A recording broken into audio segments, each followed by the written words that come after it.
Welcome to Left Night with Kendra Dawsey, and here's your host, Kendra Dawsey. Hi, everyone. How are you doing today, Zach? I'm doing pretty good. It is, again, as sometimes we do have a little bit of a chill show and I have a beer in my hand, but it's my sober month, so I have a seltzer instead. Aw, that's sweet. Seltzer is a great signal of the carbonated beverage of choice for a lot of sober people, and also a lot of people who just like a little bit of seltzer. So I get it. Right. I mean, I'm too old to drink anything sugary. I feel like if I like reached out to like 20-year-old me, and 20-year-old me was like, oh, so what is it like being older than 30? I would say, oh, well, you know, we're in a slowly declining country in the middle of a pandemic, and everything is like that, and that wouldn't faze me. And then I would say, oh, and I'm really into seltzer now, and that part would very much surprise 20-year-old me, way more than all of the other bad things that are happening. I feel you. Yeah. I've always liked seltzer. I'm an OG seltzer bitch. And Polar is where it's at. Gotta give it up for Worcester. Polar's where it's at. Yeah. Worcester zone, yes. Yeah. So I know you didn't bring me on today for seltzer chat. So why don't you tell me what is on your mind? Well, I'll tell you what's on my mind tonight, Zach. Who else is on everyone's mind this week but Yeezy? So Kanye West has gone from one of the most talented hip-hop producers in the early 2000s to a living meme, creating lots of weird social media content and making poor business decisions. Sometimes you may not know if you should laugh along with him or if you should worry about his mental health or both. But recently, Kanye's increasingly intense social media presence has been all focused on his ex-wife, Kim Kardashian, and has led to some calls of concerns to those familiar with domestic violence. Kanye has been threatening Kim Kardashian's current boyfriend, Pete Davidson.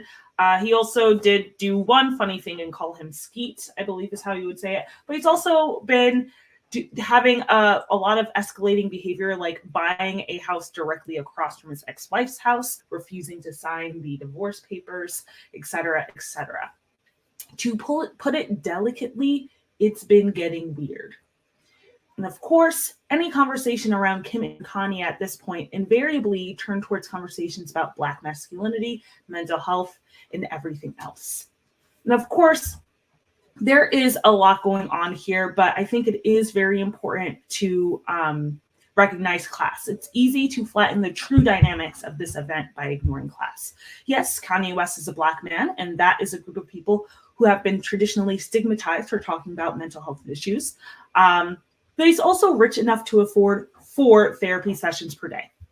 Yes, Kim Kardashian is white, ubiquitously annoying, and rich enough not to ever need to work again. But even with all of her money, she cannot avoid her possessive ex-husband. And this is what's really scary about this.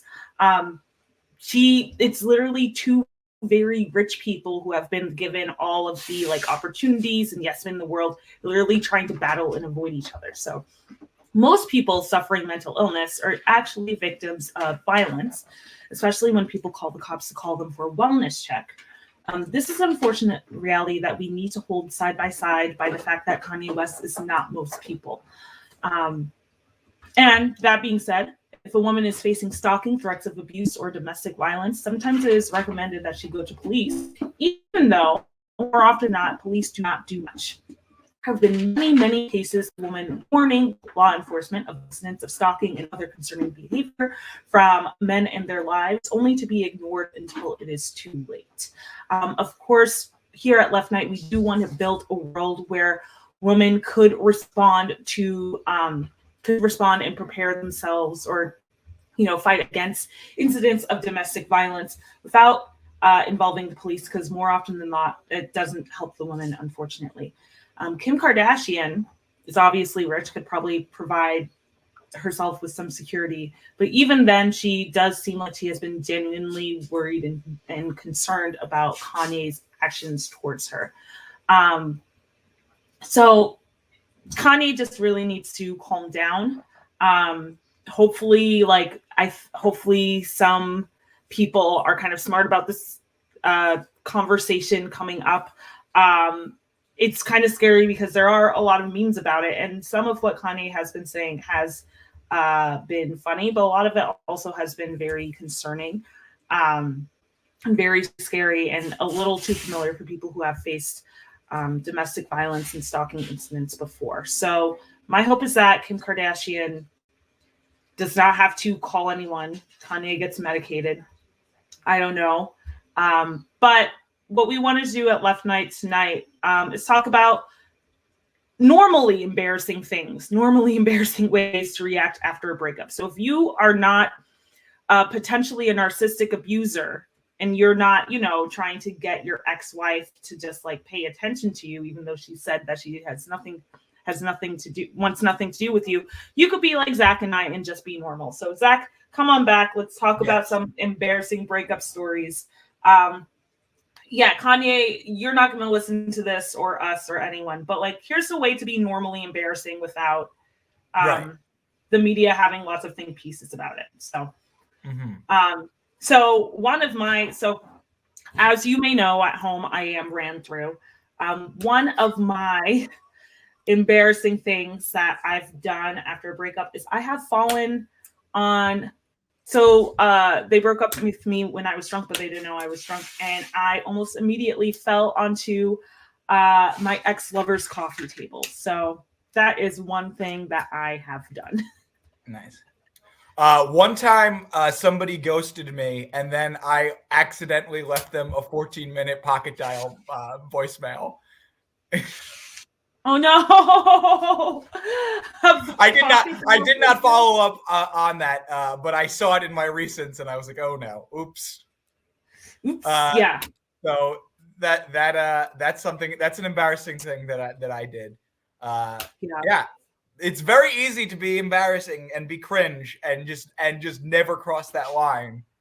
Yes, into stalking. Yeah, it's so easy. If you've ever done anything embarrassing after somebody broke up with you, please put it in the chat. Let us know. We want this to be an affirming space for being extremely embarrassing. That it's okay to be embarrassing as long as you don't cross a line. Yes, that's true. Yeah. And we'll be back after this commercial break, but it sounds like this commercial break is going to be a little different. We're going to watch a Super Bowl commercial, Zach. Is that true? Yes. None of our regular sponsors were able to sponsor us this week because they put all of their ad money into Super Bowl commercials. So we're going to watch one of those said Super Bowl commercials. Amazing. Space, the boundary of human achievement, the new frontier.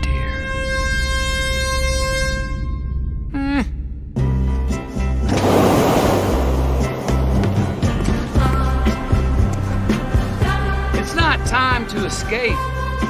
It's time to engage. It's time to plant more trees. It's time to build more trust. Time to make more space for all of us. So while the others look to the metaverse and Mars, let's stay here and restore ours. Yeah, it's time to blaze our trail. Because the new frontier, it ain't rocket science. It's right here.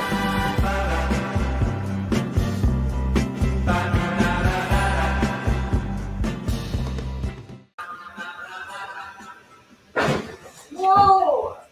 Oh my God, Janet, are you okay? Where are you? Wait, my cat did something. Hold on. Do you want me to keep her in here? Janet's gonna join for a conversation a little bit. I did not realize what I didn't know what that was about. It was like, really sweet, and I know that you could see that it said Salesforce at the beginning of it, so that kind of like ruined it for you. For me, there were worse commercials during the Super Bowl this year, but none of them made me audibly say "fuck you" at the end of it, quite like that one did.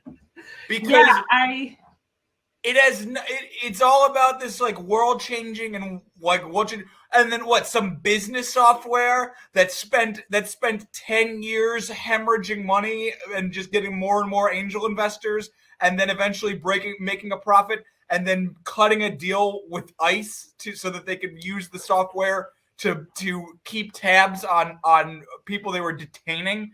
That like that's the company that's gonna try to be this inspiring.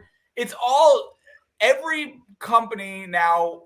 Nobody can just do a commercial with beer and titties anymore, which like you can't. There are no GoDaddy.com commercials anymore, and you'd think that would be an improvement on things, but instead it's a commercial about how actually business software is liberating, and it's the dumbest stuff on the planet, and that's what's going on. So this is all to say that the Super Bowl commercials were very bleak this year. Yeah, we used to be a great country. I would watch the Super Bowl and there would just be a blonde with huge tits. But now, yes, the Swedish bikini team. Now I'm asked to think about Earth when it comes to Salesforce. What does that mean? What is that? It's so, and it's just there were crypto ads and there was gambling ads, and I know that at the end of last week's episode, I gave some relatively bad gambling advice, but it's just like, to me, gambling on sports was only fun because it was illegal. As soon as that money is all being funneled into like a big corporation, that is not fun anymore to me. Yeah, it's not. It's just a very, very sad. I don't. Have you ever watched Super Bowls for the commercials? Not really. Not since I was younger. I don't even have cable. Yeah. Yeah. I mean, you got to get it if you have one of those antenna things. You can watch anything on network TV. Wait, really? Yeah. Oh, wait, hold on. You don't know about that? The antenna? What? Yeah, you can get like a $30 like antenna adapter, and then you can get all of the You can get all of the networks. I don't think I even want to spend that. Like, I don't like much. Anyway, this is so separate. Okay. But yeah. That's neither here nor there. But it's a small one-time investment, and then you're good for.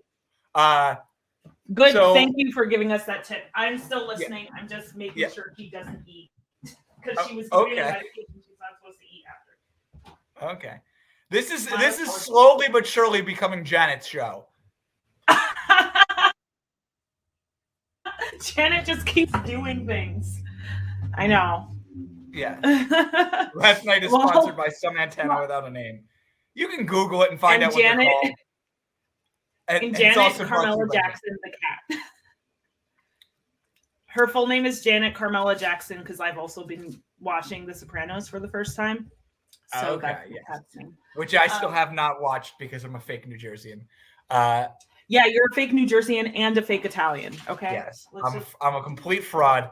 And yeah, I think of all of like the bleak, like weird things that the boomers have left as a sort of imprint on society, watching the Super Bowl for the commercials is one of the most horrifying things. It's like whenever somebody says they watch the Super Bowl for the commercials, it makes me think of the scene in No Country for Old Men where Anton Chigurh is just sitting on the couch looking at a blank television, drinking a bottle of milk. Like that's like that. At least a blank television is not advertising to you. Instead, it's a real messed up thing. But it is a jumping off point that things are happening. Things are happening. Zach, could you tell us about some of the things that are happening this week?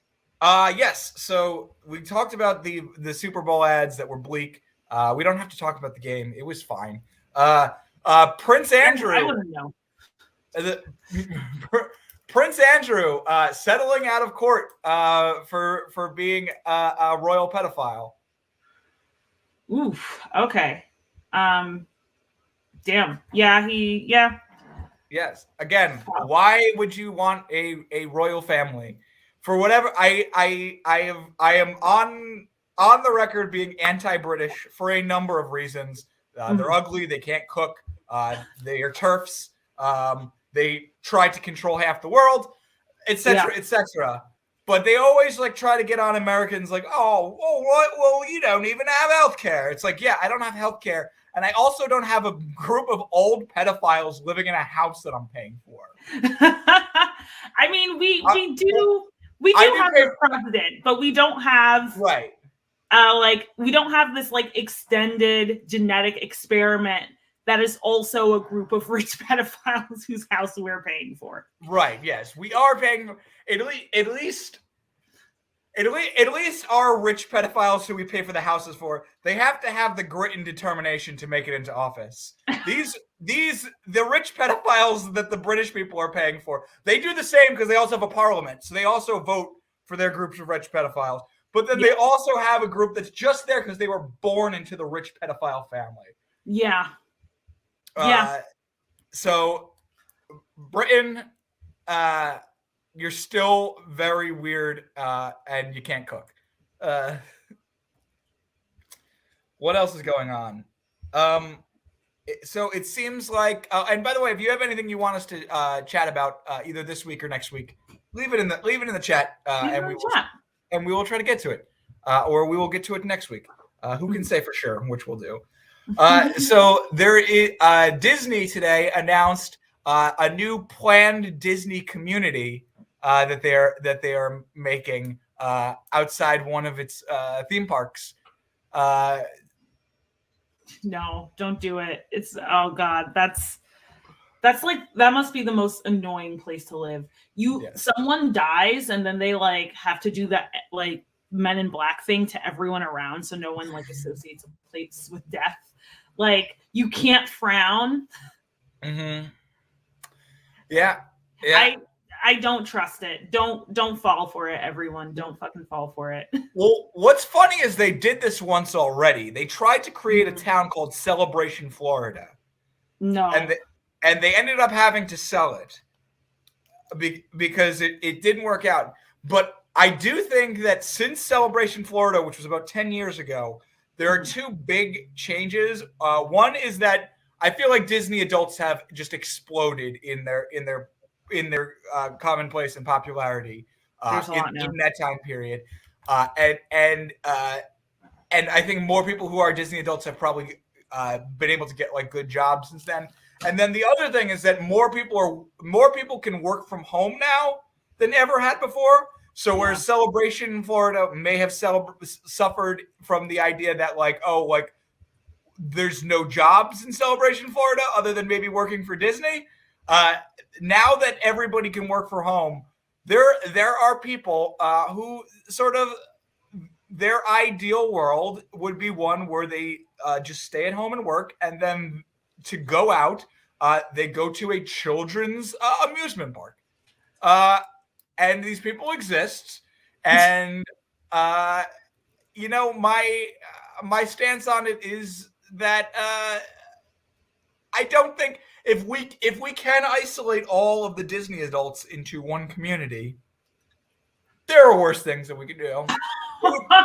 It would probably free up a lot of housing in the major cities if we just moved all of the Disney adults into a gated community. We could lock the gate, Are you advocating for Disney adult apartheid? Is that what you're saying? You want Disney adult apartheid?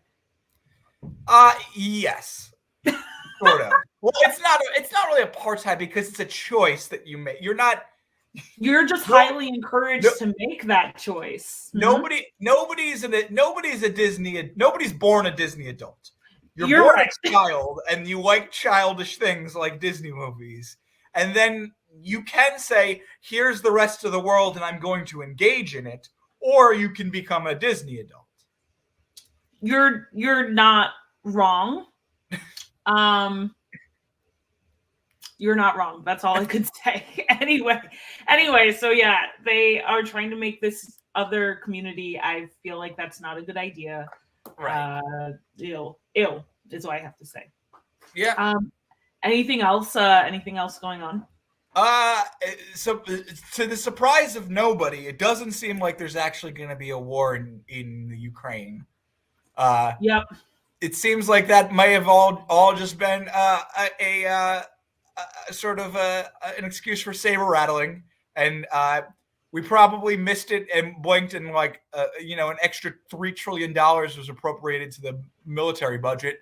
But yeah, turned out nothing happened.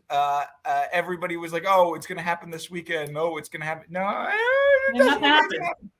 Doesn't look like it's going to happen. Nobody really wants to go to war. It can be very politically useful to make people think you want to go to war. But it does, yeah. Yeah, so that is true. I also seems like we might have been funding people who are like kind of Nazis in the Ukraine. Oh yeah, we've been doing that for a long time. I mean, I know we have, but it's like, That's that great video of. Have you ever seen the video of the Nazi dying while he gives a speech? No. Oh yeah, the point is it's a Ukrainian Nazi. It's a great video. Look it up. Look up Ukrainian Nazi dies during speech. But it's this old man. He's like 80 or something like that, and he's at a Nazi rally and he's giving a speech, and he just fucking keels over and dies in mid-speech. I don't know what he's saying. For all I know, he's saying, "Oh, actually, I've been thinking about it, and this is all wrong." So maybe he did redeem himself in his last minute, but I'm guessing he didn't, and he dies in the speech, and that's great. Hell yeah. Yes. Speaking, but also, I don't know if we can say very much because there were Nazis in Boston this week. That is true. There were Nazis in Boston this week. I was not in Boston this week, but I saw images of the Nazis. And... Yes. Oh, you're just laying down. Sorry, my cat's trying to lick her asshole. Much like she's probably as good at it as any Nazi is licking assholes. Boston does have a lot of fascists. It's always been kind of a reactionary place. Of course, it's in a blue state. It tries to paint itself as like very progressive and whatever. And I'm sure there's like a few people who are not Nazis in Boston, but I think the reality is that Boston is a place with a lot of different people in it, and that includes reactionary people who are racist and like don't really want to see social change. So every once in a while they come on out to be like, why are there black people like and immigrants? Right. And although in my experience of like following when you follow the type of people who show up, I used to be more on top of like where the Nazis were going to be to sort of counter protest them, and you'd see the same sort of people everywhere. That one pig-faced guy named Mark who's now in jail because he was at January 6th, and there used to be a guy who was a Nazi rapper, and I never heard what he was saying because he was always being booed too loud for anyone to hear him. But you could just tell by like what he was reading off of and like the affectations of his movement that he was trying to rap. And a lot of them aren't from. A lot of them are from like wealthy white suburbs or New Hampshire, or I mean the New Hampshire ones. There's like the New Hampshire one. Most of the ones that are from like Massachusetts are like pasty little guys who you can sort of. They look very sickly, and you can sort of just knock them over. And then the New Hampshire ones are like real like Nazi bikers who like will fuck people up. But it is something that I didn't even know. Like usually people get like somebody gets a whip, and the people who are I have nothing but the most support for the people who are undercover in white supremacist movements and make sure. The people who need to know do know about what when these events are taking place. But I didn't even see a whiff that this one was going to be taking place, and it was just sort of in the morning. It was on a bridge, which I don't want the Nazis to know this, but I am afraid of heights. So that is the place that I would be least likely to try to combat any Nazis, because I don't want to get thrown off a bridge. That's like a huge fear of mine. But also the other side of that is that, like, if people knew about that, the Nazis could have been in some serious danger, because they could have gotten sort of,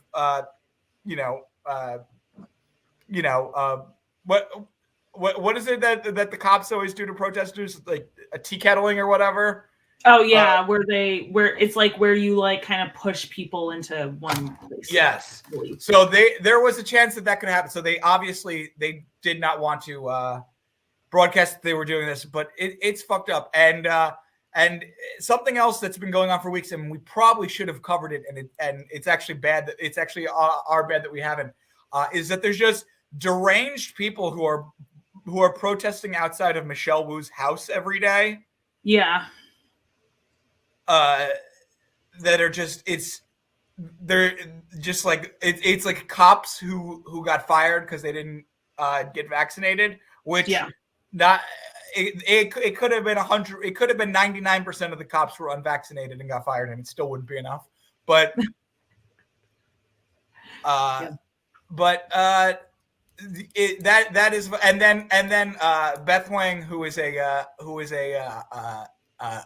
somebody I know, which is neither here nor there, but is a voter advocate, was harangued at a rally earlier this week because the anti-mask people thought that it was Michelle Wu. Oh no, they confused two Asian women. It was just an Asian woman speaking in front of the court, in front of the state house, into a microphone. And people were like, "Oh, that must be Mayor Michelle Wu." This is someone else, actually. No, yes. It turns out more than one Asian woman is allowed to have an opinion and speak into a microphone. God, yeah, that has been happening for a while. The protests outside Michelle Wu's residence, and I think we said this for like January 6th. It's like if this protest outside of Michelle Wu's residence was for something helpful for Boston, like, I don't know, being free or whatever, or like something that is like helpful to people, then of course I'd be all for it. I believe you should disrupt politicians' lives to get what you need. But this is because some people are pouty that they like are highly encouraged to get a injection that will like, freaking 99.9 cases out of 100 improve the quality of their life. And if like they are that 0.1%, they like should talk to their doctor, blah, blah, blah, But yeah, it's they're just being whiny, and they're like being up and harassing our neighbors. And it's like, if you do something cool for an uncool reason, then it becomes uncool. So stop being uncool, That's why. Clip that. That's an all-time quote that will work for any situation. If you do something cool for an uncool reason, it becomes uncool. Yes. So be cool. Can I close this out? Of course. Okay. I just want to close this out and say tonight at 11 p.m. Eastern Standard Time, the gold medal game of women's hockey, U.S. versus Canada. As it has been stated on this program many times, I hate the U.S., but as we've noticed in the last couple of weeks with this trucker convoy, Canada also sucks, and they've been getting away with sucking for a very long time just because they are next to another country that sucks more. Which is why I want the U.S. to beat them, not just because I have a tremendous amount of respect for all of those athletes, but also I want to take away something that Canada loves from them, and that is the gold medal in women's hockey. Amazing. Thank you so much, Zach. Thank you, everyone, for watching. Please stick around for Rachel Jane Andelman Show, Honorable Mentions. It's very funny. And we will see you next week.